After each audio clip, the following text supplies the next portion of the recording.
मेरे को तो बहुत बढ़िया काम ये लगा, और 10 लाख आप एक सीजन में कर सकते हैं। इसमें जो सेलिंग का जो पार्ट है वो एक्चुअल में सबसे इजी पार्ट होता है। अच्छा। देन मेरे को अभी जर्मनी के लिए जाना था, लेकिन फिर हम लोगों ने ये तय किया कि हमारा खुद का कुछ बिजनेस होना चाहिए रेदर देन कि हम कहीं जाके जॉब करें। राम राम भाइयों, क्या हालचाल। आज हम आए हैं हरियाणा के एक ऐसे प्रोग्रेसिव फार्मर के यहाँ पे, जहाँ पे इन्होंने आधे बीघे के जगह में, मतलब इतनी सी जगह के अंदर मल्टी लेयर फिश फार्मिंग करके 10 लाख से ऊपर का रिवेन्यू जनरेट करा है, वो भी एक सीजन के अंदर। राम राम भाई साहब, क्या हालचाल। राम राम भाई साहब, एकदम बढ़िया। तो सर ये बताओ, ये क्या है, सीन क्या है। ये मल्टी लेयर फार्मिंग सुनी हमने, सारी चीजें सुन रखी है, लेकिन ये मछली के अंदर मल्टी फार्मिंग का क्या कॉन्सेप्ट है। ये actually multi layer farming 3 breed वाली फिशेस की फार्मिंग है। इसमें ये तीनों जो फिश होती हैं ये एक दूसरे पर निर्भर रहती है। जी, सबसे पहले तो आप ये बताइए, यहाँ पे हमारे पास 3 कौन कौन सी मछली की वैरायटी है। मैं आपको बताना चाहूँगा कि हमारे पास टोटल नंबर्स ऑफ फिश जो है वो 10,000 है। जी जी। जिसमें 5,000 हमारे पास सिंगी है जी। 2,000 कॉमन कार्प है, ठीक है, और 3,000 हमारे पास कतला है।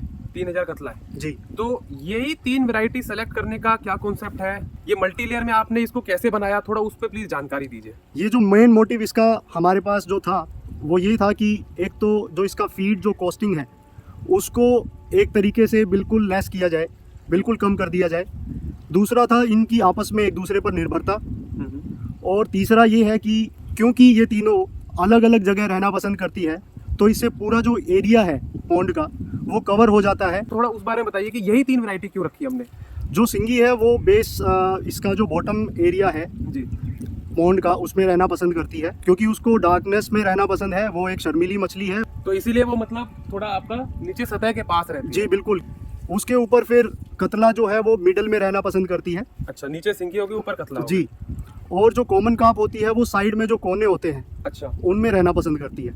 ओ वाह। तो इतने से एरिया के अंदर आपने उनका लेयरिंग डिसाइड कर दिया, जो आपकी वैरायटी है, स्पीशीज है, उसकी नेचुरल प्रेफरेंस के हिसाब से। जी बिल्कुल, बिल्कुल सही है। तो इसके कारण मैं मतलब ये भी समझता हूँ कि ऑन एवरेज यहाँ पे अगर कोई किसान 5,000 मछलियाँ पाल पा रहे हो, तो आप ये करके 10,000 मछलियाँ पाल पा रहे हो इतने एरिया में। इसमें आप डबल भी कर सकते हैं, बल्कि आप ट्रिपल भी कर सकते हैं। अच्छा। क्योंकि सिंगी मछली ऐसी होती है जो कंजस्टेड रहना पसंद करती है। तो इसमें बेसिकली आप ये कह रहे हैं कि हमने जो ये गड्ढा करवाया वो जेसीबी से करवाया जी। और उसके बाद हमने ये पन्नी डाल दी जो 250-300 माइक्रोन से शायद ऊपर है। बिल्कुल बिल्कुल। ठीक है, तो इस पन्नी की क्या कॉस्टिंग वगैरह आ जाती है। इसकी जो पूरी कॉस्टिंग थी वो 5 से 6 हज़ार थी इस आधे बीघे में। जी। और जो हमने डिग करवाया है वो अराउंड 20,000 उसमें लगा था हमारा। जेसीबी घंटे के हिसाब जी से लेती जी है। जेसीबी घंटे के हिसाब से 1,000 रुपये लेती है, तो 18 घंटे के आसपास में ये हो गया था, लेकिन उसने 2,000 ऊपर के एक्स्ट्रा अपना चार्ज लगाया था कुछ। अच्छा, तो इसमें वो भी बिक गई होगी, मिट्टी बिक गई होगी। नहीं, वो मिट्टी एक्चुअली हमने साइड में जो हमारा फार्म है, हाँ जी, उसमें उसको यूज़ किया था, अच्छा, जो मशरूम फार्म है। तो आपको बता देते साथियों, सिर्फ यहाँ मछली पालन नहीं हो रहा, और मैं भैया की जितनी तारीफ करूँ उतना कम है। बहुत ही हाईली पढ़े लिखे हैं। ये जर्मनी शिफ्ट होने वाले थे पढ़ाई के सिलसिले में ही। भाई साहब, आपका ग्रेजुएशन और मास्टर्स कहाँ कैसा है, थोड़ा बताइए।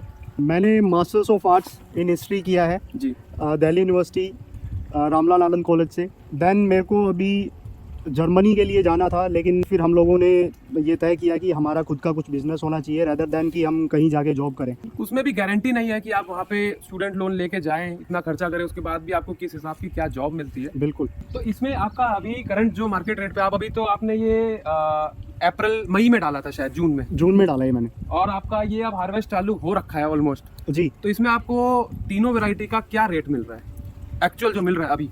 इसमें जो सिंगी का जो रेट चल रहा है अभी गाजीपुर मंडी में, वो हमें मिल रहा है 400 जी जी पर केजीज। तकरीबन 1,80,000 2 लाख के आसपास हमें मिलेगा। 2 लाख के करीब आपकी सिंगी बिकी सिर्फ सिंगी का। अच्छा, तो ये सिंगी का आपका बच्चा कितने का पड़ा था आपको, और कहाँ से लाए थे आप। ये हमने एक ट्रेडर है उनके थ्रू मंगवाया था, और ये बेसिकली वेस्ट बंगाल से ही आया था। अच्छा, बंगाल से जी। इसका 2.5 पीस। तो आप बेसिकली 2.5 रुपए के हिसाब से 5,000 सिंगी के जो बच्चे हैं वो लाए थे, और इसमें आपका तकरीबन 12,000 के करीब का खर्चा हुआ था। जी। इंक्लूडिंग ट्रांसपोर्ट ये 15,000 अराउंड हो गया था। तो 3,000 आपके ट्रांसपोर्टेशन के भी लग गए। जी जी। ठीक है, बट अभी मैं समझ पा रहा हूँ कि 15,000 रुपए खर्च के आपने इसमें 2 लाख तक का रेवेन्यू, जो आपका ये 7-6-7-8 महीने का हमारा सीजन है, उसमें जनरेट कर लिया। जी जी। तो आप अंदाजा लगा सकते हैं कि अगर आप ढंग से पूरी नॉलेज लेके करते हैं तो आप एक साल के अंदर अपना जो रिवेन्यू है उसको इतना बढ़ा सकते हैं कि आपकी इनिशियल इन्वेस्टमेंट प्लस अगली बार के एक्सपेंशन के लिए भी काफ़ी आपके पास पूंजी जमा हो सकती है, तो काम प्रॉफिटेबल है। अभी दूसरी मछली पे आते हैं, जो आपने कार्प बताई थी जो कोनों में रहती है। जी, तो कार्प की क्या इकोनॉमिक्स बैठी थी सर? कार्प हमें 2000 मछलियाँ 2000 रुपये में ही मिल गई थी। तो आपको बेसिकली 1 रुपये का बच्चा मिल गया कॉमन कार्प का, जी। और वो आपने कहाँ से मंगाया था? वो यहीं से पास में ही लिया था, लोकल से? सोनीपत से ही लिया था वो। अच्छा, सोनीपत से आपने लिया था, जी। और उसमें शायद ट्रांसपोर्ट भी नहीं पड़ा होगा इसलिए जी सस्ता पड़ गया। जी जी। तो आपने ये 2000 मछलियाँ डाली, बेसिकली हमने कॉमन कार्प और कतला दोनों साथ में ही ली थी। कॉमन कार्प और कतला साथ में ली थी। जी। तो कॉमन कार्प आपको 2000 की 2000 बच्चे मिल गए, जी और वो आप खुद ही जाके ले आए जी। थे। तो जो ये कॉमन कार्प है इसके क्या इकोनॉमिक्स बैठ रहे हैं? अभी गाजीपुर मंडी में क्या रेट चल रहा है इसका? इसका 120 120 रुपए अभी चल रहा है लोअर एंड पे। जी तो अभी हमारे पास आप मान लीजिए 1300 मछलियां हैं आराम से, जी और आपने होल्ड करी हुई है कि उनका और साइज बढ़ जाए, जी और शायद से रेट भी और आगे अच्छा मिल सकता है जी इससे। जी बिल्कुल। अगर हम अभी भी बेचना चाहें, आपका 1300 जो पीसेज है मछली के, एक मछली का अंदाजन वजन कितना हो जाएगा? 600-700 ग्राम चल रहा है। अच्छा। लेकिन अभी हम सोच रहे हैं कि अभी जुलाई में, क्योंकि एक हार्वेस्टिंग और निकाल लें इसकी, तो तब तक इसका 1 किलो के आसपास हो जाएगा। जी, तो ये जो आपकी कॉमन कार्प है ये ऑन एवरेज 1 किलो की ही हो जाती है। जी जी अगर इसको फीड वगैरह ढंग से मिले तो आप मान के चलिए 1.5-2 लाख के करीब हम इसके अंदर कॉमन कार्प से भी आप अपना इसमें प्रॉफिट जनरेट कर सकते हैं। तो इनिशियल इन्वेस्टमेंट 2000 की थी, वो आपका 1.5-2 लाख का इसके अंदर भी जा रहा है। अब आते हैं जी तीसरी मछली जो आपने मल्टीलेयर में डाली है, वो है कतला। कतला के बारे में बताइए। ये कितने पीसेस लाए थे आप कतला के, ये 3000 के करीब है। और किस प्राइस पे आपको मिले थे जून के महीने में? ये हमें टोटल 5000 रुपये लगे थे इसके। अच्छा, जी। 3000। तो आप मान लीजिए 1 रुपया 40 पैसा के अराउंड आपको पड़ा था, इंक्लूडिंग ट्रांसपोर्ट। जी, इंक्लूडिंग ट्रांसपोर्ट। अच्छा, तो ये वाला का वजन कितना हो जाता है? इसका भी 700 से 800 ग्राम हो चुका है। अच्छा, ये अभी रेट क्या मिल रहा है जो आप सेल चालू कर रहे हैं? इसका जो स्टार्टिंग प्राइस है, अगर 1 किलो की है तो 140 है, 140 रुपीज़ पर केजी। लेकिन अगर ये 1.5 किलो की या 2 किलो की भी है तो फिर उस हिसाब से 220-240 भी मिल सकता है इसमें। अच्छा, तो इसका आप जो रेट बोल रहे हैं अभी हमारा 150 चल रहा है, और ये 200-220 तक भी आराम से चले जाता है, और उसकी भी आप कैलकुलेशन कर सकते हैं। मेरे को तो बहुत बढ़िया काम ये लगा, और 10 लाख भी कम ही है, और 10 लाख आप एक सीजन में कर सकते हैं। तो ये तो सारी जी काफ़ी अच्छी बात है, बट सभी इतना प्रॉफिट जनरेट नहीं कर पाते जितना आप कर रहे हैं। तो इसके अंदर आप क्या क्या सलाह देंगे, क्या क्या गलतियां आपसे हुई जो आप अगली बार नहीं करेंगे, अवॉइड करेंगे, और एक नए बंदे को आप सलाह देंगे? इसमें जो मेन गलतियाँ जो मेनली लोग करते हैं, वो एक तो होती है कि आप प्राइसिंग आपको पता नहीं होता है, आप गलत ट्रेडर से ले लेते हैं, आपको वो 2-3 रुपये ज़्यादा ही देता है एक फ़िश का। और अगर जब आप 10,000 बच्चे डाल रहे हो तो वो फिर मल्टीप्लाई करता है। जी बिल्कुल, वो मल्टीप्लाई करता है और अपना एक काफ़ी ज़्यादा बड़ा मार्जिन वो खुद ले जाता है। जी जी। तो सबसे पहली चीज़ तो प्राइसिंग, इसकी जो कॉस्टिंग है उसकी अच्छे से जानकारी होनी चाहिए। आपको अच्छे से मंडी में पहले घूम के जाना चाहिए, आपको फ़िश के बारे में जो भी अच्छे से आपके जानना पास चाहिए। लोकल हो। जी, अच्छे से पहले पूरी नॉलेज लें, आप अपने आप को अवेयर करें मछली के प्राइसिंग के बारे में, उसके बाद ही आप मछली खरीदें। ठीक है। सेकंड चीज़ है कि मेनली जो इसकी जो फीड है वो आप तय करें कि आपको इसको या तो बिल्कुल प्रकृति के तौर पे रखना है, जैसे जू प्लैंटन और फाइटोप्लैंटन होते जो हैं, नेचुरल खुराक है उनकी, जी। उस हिसाब से रखना है। या फिर अगर आप उसमें फीड खरीद के, क्योंकि ये जो सिंगी फ़िश है हाईली प्रोटीन कंज्यूम करने वाली फ़िश है, तो अगर आप इसमें हाईली प्रोटीन वाली फीड डालते हैं तो इसका काफ़ी अच्छा रिजल्ट आपको देखने को मिलता है। अच्छा। तीसरी चीज़ ये है कि आप जितना नेचुरल रखेंगे मछली को, उतनी डिजीज़ कम होंगी, उतना न्यूट्रिशन वैल्यू उनकी बढ़ेगी, न्यूट्रिशंस जो वो गेन करेंगी, उनकी इम्यूनिटी बूस्ट करेगा वो, तो उस हिसाब से वो ज़्यादा अच्छे से ग्रो करेगी। हालांकि नेचुरल एनवायरनमेंट में इसकी जो ग्रोथ है वो एज़ कम्पेयर टू जो हम फीड डाल रहे हैं उससे स्लो होगी, लेकिन जो रिज़ल्ट आएगा वो इसका ही बेस्ट आएगा। तो आप ये कह रहे हैं कि जो नेचुरल डाइट है उससे जो प्रोटीन की मात्रा है, जो उसमें एंटीऑक्सीडेंट्स हैं, जो बेसिकली खुराक मिलेगी जो उसको कंज्यूम कर रहे हैं इंसानों को, वो ज़्यादा अच्छी होगी। बिल्कुल। तो उसलिए आप आगे अपनी जब ब्रांडिंग करें, अभी तो आप मंडी में बेच रहे हैं जी। ये हाल 10 लाख कमाने का मंडी में बेचने के बाद है। अगर आप अपनी कोई ब्रांडिंग करके बेचते हैं तो उसमें आपको जो नॉर्मल B2C में मिल रहा है उससे भी कई गुना ज़्यादा मिल सकता है। जी। जैसे ऑर्गेनिक फार्मिंग के अंदर आप एक प्रीमियम चार्ज करते हैं गुड क्वालिटी ऑफ फूड को खिलाने का, और उसकी वजह से करते हैं, वो आप मछलियों के अंदर भी कर सकते हैं। तो आई सी अ लॉट ऑफ पॉसिबिलिटीज है। दूसरी चीज़ मैं बताना चाहूँगा कि ये जो 3 मछलियाँ डालने का जो मेन मोटिव हमारा था वो एक दूसरे पर निर्भरता था इनकी। जी जी जी जी जी। आप देख रहे हैं कि सरसों की खल एक बांस से बोरी को लटकाकर उसके अंदर सरसों की खल भर के हमने वो पानी में फ्लोट कर रही है। उससे जो उसका जो रस निकल रहा है उसको कतला और कॉमन कार्प उसको खा ले रही है, कंज्यूम कर ले रही है। अब जो वो पोटी करेगी उस पोटी को हमारी सिंगी खा लेगी। सिंगुलर उसका जो सिंगल कल्चर अगर हम करते हैं, एक सिंगल कल्चर का मतलब ये है कि एक ही टाइप की मछली पूरे में कर रहे हैं। विदाउट कतला और विदाउट कॉमन कार्प अगर हम सिर्फ सिंगी ही डालते हैं इसमें, तो इसका जो फीड का जो खर्चा हो जाता है वो कहीं ज़्यादा बढ़ जाता है।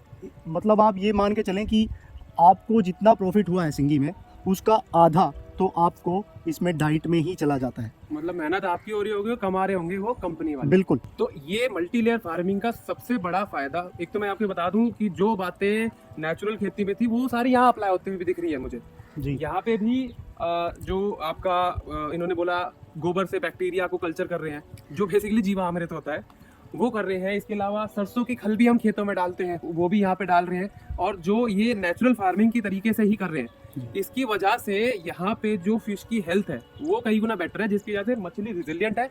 शायद ग्रो होने में ज़्यादा टाइम लगी, लेकिन उसका मार्केट में रेट और जो उसकी क्वालिटी है और मोर्टेलिटी है वो कम होगी। क्वालिटी बढ़ेगी और मोर्टेलिटी कम होगी। सर इसके अंदर काफ़ी अच्छा है, लेकिन जैसे मार्केटिंग बता रहे थे, बहुत से लोगों को मार्केटिंग में दिक्कत आ सकती है।